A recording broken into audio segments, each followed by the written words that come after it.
Imirwano ikomeje kubera mu burasirazuba bwa Kongo ikomeje guca ibintu ndetse yagize ingaruka zikomeye ku mutekano w'Abanyarwanda bari hafi y'aho amasasa ari kurasirwa. Mu Rwanda ubu tuvugana abantu 5 bamaze kubura ubuzima.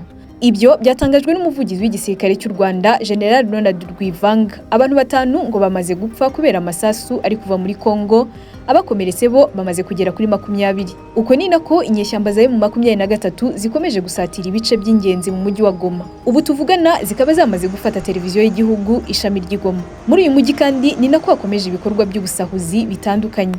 Ku ruhande rw'u Rwanda, abaturage batuye mu karere ka Rubavu kegereye aho imirwano iri kubera nabo batangiye guhunga.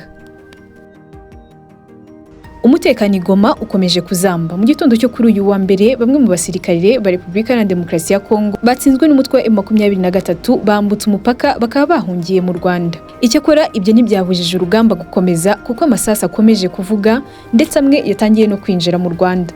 Kugeza ubu ingabo z'u Rwanda RDF ziri kugarura ibisasu bitaragera ku butaka nyuma yaho abagera kuri 20 bakomerekejwe n'ibyo bisasu biturutse muri Repubulika Iharanira Demokarasi ya Kongo.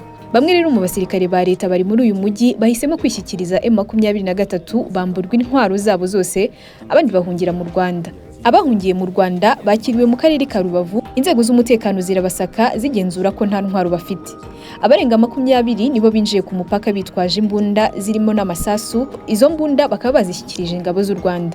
Umwe mu basirikare ba Repubulika Iharanira Demokarasi ya Kongo wishyikirije ingabo z'u Rwanda yavuze ko impamvu ari uko ingabo za Repubulika Iharanira Demokarasi ya Kongo zari zatsinzwe n'umutwe wa M23. Jean Mbamba Kashikete Didier kutoka Kongo.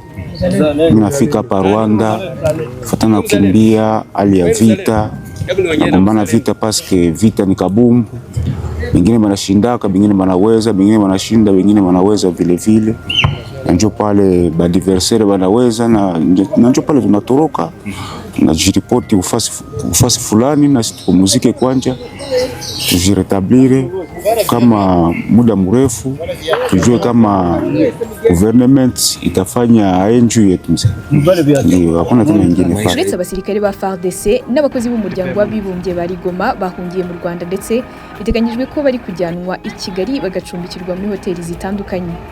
Kugeza ubu rero M23 iri kugenzura umujyi wa Goma ndetse yanatangaje ko ikirere cyayo gifunze ndetse ibikorwa byose biri kubera mu kiyaga cya Kivu ku ruhande rwa Repubulika Iharanira Demokarasi ya Kongo nabyo bigomba guhagarara. Uyu mutwe wa M23 kandi wari wasabye abatuye i Goma gutuza kurangwa n'ituze kuko ngo ibyo bashakaga byagezweho kandi ngo ibintu biri ku murongo. Icyakora ibyo amaso ari kutwereka byo siko bimeze kuko amasasa akomeje kuvuga i Goma nkuko abantu bahegereye by'umwihariko bari mu mujyi wa Gisenyi babigaragaza ko ibisasu biri kuvuga umunota ku munota. Amakuru avuga ko ibisasu bibiri binini byaguye mu kagari ka Mbugangari mu murenge wa Gisenyi muri aka karere ka Rubavu. Ni ibintu kandi byemejwe n'umuvugizi w'ingabo z'u Rwanda Brigadier General Ronald Rwivanga nkuko yabyemereye ibitangazamakuru bitandukanye. Bamwe mu baturage batuye Rubavu kandi we no kuvuga ko ibisasu byaguye mu nzu zabo, barimo n'uwo cyaguye mu ruganiriro rwe cyangwa muri salo, ariko kubw'amahirwe nticyagira uwo gihitana.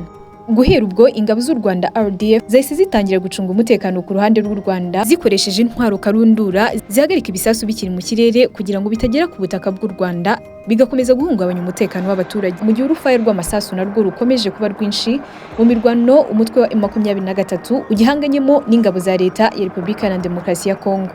Ku ruhande rw'Igoma naho biravuga ko imfungu 2400 zamaze gutoroka gereza ya Munzenze iherereye muri uyu mujyi wa Goma. Kugeza ubu rero ubuyobozi bwasabye bamwe mu batuye hari kubera imirwano kuhava, abandi bakaba bibwirije kugenda. Kugeza ubu kandi umutwe wa M23 M23 abahari baremeza ko kugeza ubu utarafata burundu umujyi wa Goma kuko imirwano iracyakomeje.